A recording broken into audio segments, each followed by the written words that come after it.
नमस्कार. आज आपण गुढीपाडवा म्हणजे काय याबद्दल माहिती घेऊयात.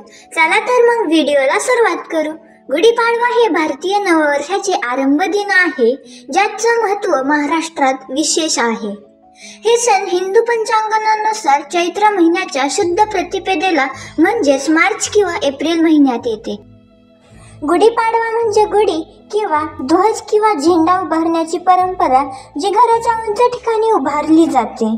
यावर किंवा त्या झेंड्याला रंगीन कापड, फूल आणि तुळशीपत्र अशा सजावटीने सजवले जाते. गुढीपाडव्याच्या दिवशी नवीन वस्त्र परिधान करणे, घर स्वच्छ करणे, उबदार पदार्थांची तयारी करणे आणि कुटुंबासोबत उत्साहात सण साजरा करणे या सर्व गोष्टी या सणाच्या महत्त्वाचा भाग आहेत.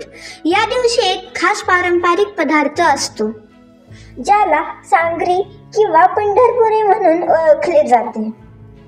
या पदार्थात गोड, तिखट, आंबट आणि कडवीत चवीचे मिश्रण असते, ज्याचा उद्देश जीवनाचा विविध पैलूंचा आनंद घेणे हा असतो. गुढीपाडवा म्हणजे एक नवीन आरंभ आहे. त्याचबरोबर शुद्धता, यश, समृद्धी आणि आनंदाचं प्रतीक म्हणून साजरा केला जातो. अशाच नवनवीन व्हिडिओसाठी BM स्टोरीजला सबस्क्राईब करा आणि बेल आयकॉनवर क्लिक करायला विसरू नका. धन्यवाद.